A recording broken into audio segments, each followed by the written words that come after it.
Good day, students. How was your exam?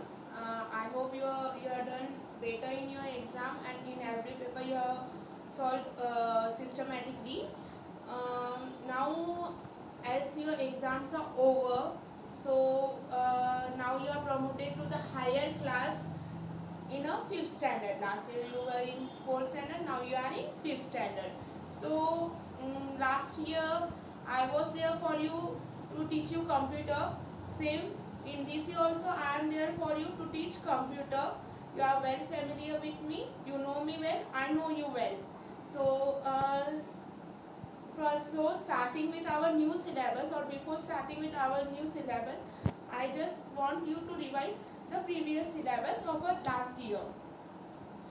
Last year's syllabus, like we have done many things and we have done a practical. First of all, we have done practicals. I have taken all your practicals and you have performed all your practicals by yourself.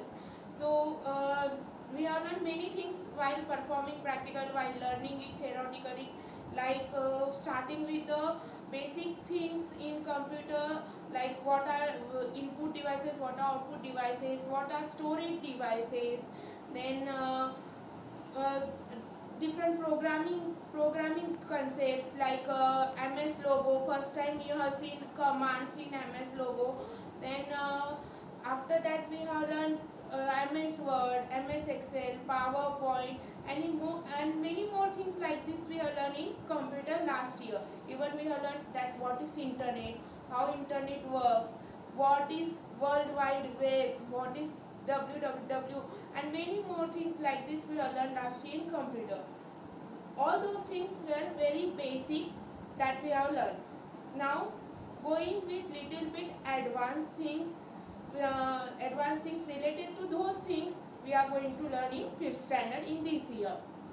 So going with our first chapter of this year, that is computer fundamentals. Now what is computer fundamentals? So as I told you, last year you have learned input, output and storage devices. Okay, so input was for input means we is to give something to the computer, that may be a file or a program or many things with the help of keyboard. You know the input devices, we were giving input with the help of input devices, and from that one you were using was a keyboard. Then we have learned output devices such as a printer, mouse works as input as well as output devices, so printer and many more. So if you want to print something, if you want the print of your file, what you were doing, you were just going on a file and what you were just going on a office button, you were clicking on a print and you were getting a print. So that was the output of the file. Even we have learned storage devices. Storage devices means whatever files we are saving, where does it get stored in our computer, how does it get stored in our computer, all those things we have seen last year.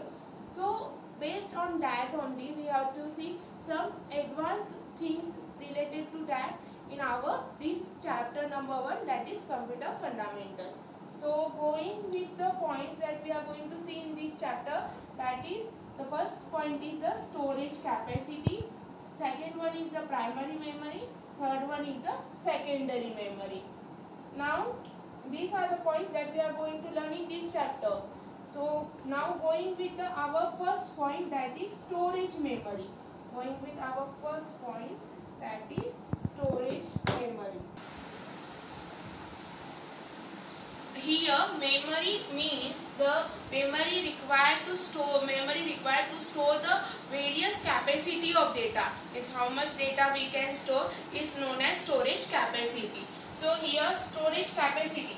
Now storage capacity मतलब हम कितना data डाल सकते हैं computer के अंदर, how much data we can put inside computer, how much it is able to store data, whether it is not overflowing the data. Overflowing मतलब ज़्यादा तो नहीं हो रहा है. If the computer memory is full, it will not show your file. It will tell that the computer memory is full. Like your mobile tells you that the mobile memory is full. In the same way, computer will tell that the computer memory is full. So there is a capacity of a computer to store the data, and the data in computer is stored in the form of units. Data is stored in the computer in the form of unit called as the storage unit, Now, storage units, I think you have learned earlier that what is storage units, or you are every day seeing the units of a storage data in your mobile when you are using, especially when you are using the internet. Like storage data, like if I give you an idea, like you might have heard KB, MB, 100 kbps, 10 kbps, 10 mbps. You might have heard, or you yourself tell daily while using the mobile data. Okay, so here storage units are the different units that we are having to store data in computer. There are different types of units to store data in a computer.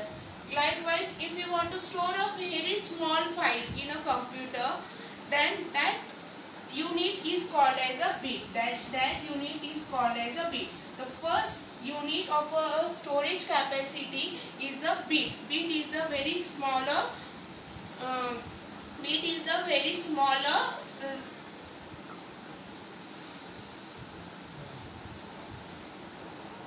Bit is the very smaller value. Bit takes a very smaller value when we store data in a computer. So here bit is always represented in the form of 0 and 1.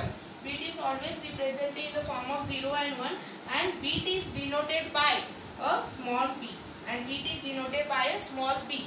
Now here I told you that bit is always represented by 0 and 1 means what? Last year I told you that computer never understand the language in which we are typing, that is English or any other language. Even we can type in Hindi, Marathi and many more languages. So computer never understand the human language. We type in English language, but computer never understand it because it is a machine. It is not a human being. So in whatever language we write, what does the computer do? Computer process it, means computer make changes in it.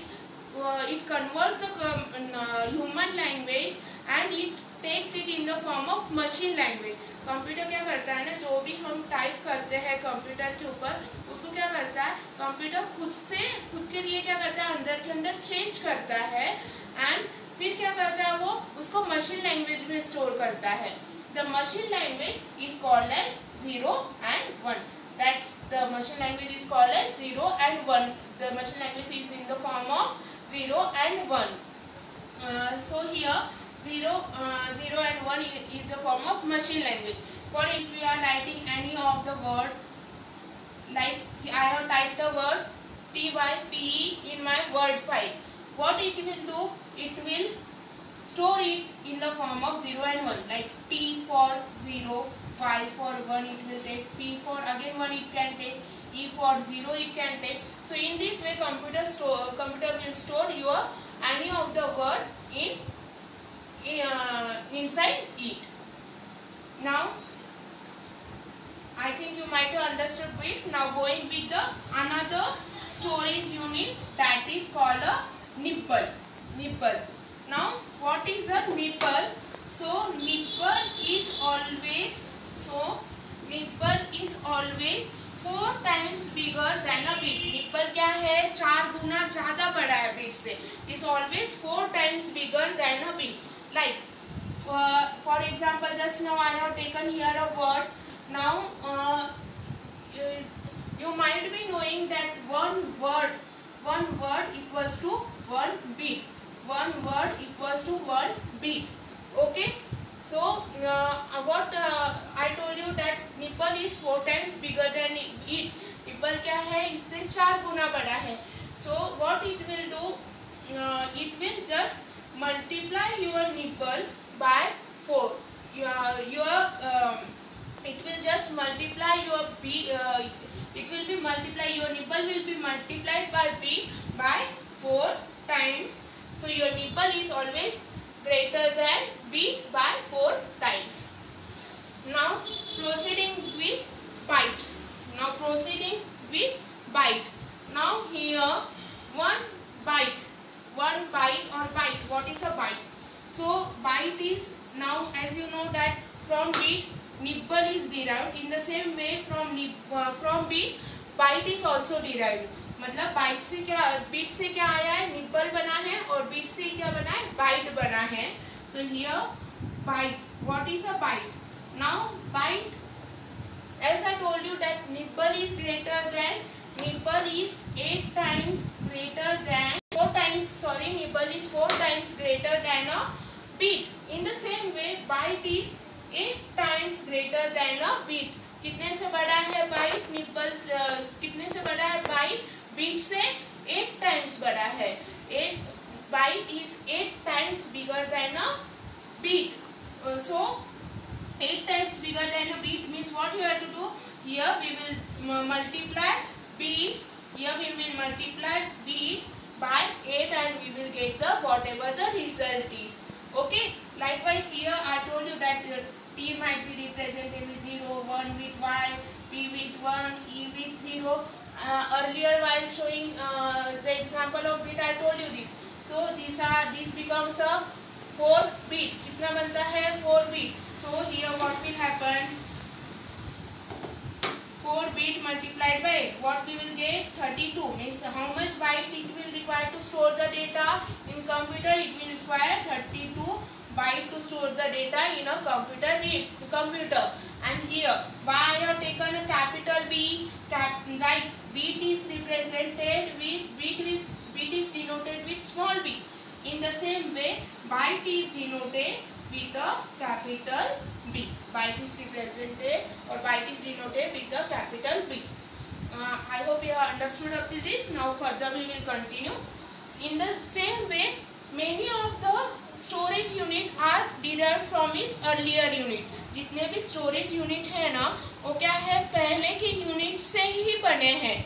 Like from bit से क्या बना है, nibble. From nibble what is derived, byte. nibble से क्या बना है, byte बना है. So in the same way from byte what is derived, kilobyte you might have heard.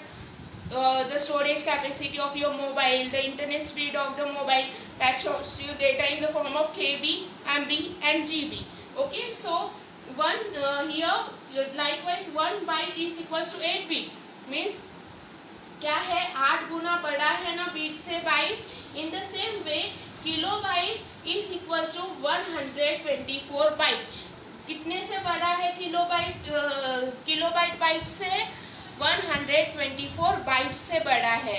And kilobyte is denoted by a KB.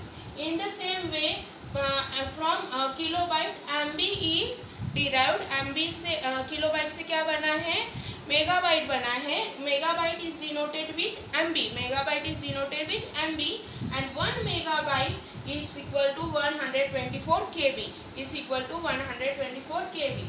In the same way from a megabyte gigabyte is derived. मतलब gigabytes किससे बना है, megabyte से. and it is represented with GB. It is denoted with GB and from 124 MB makes a 1 gigabyte. 124 MB makes a 1 gigabyte.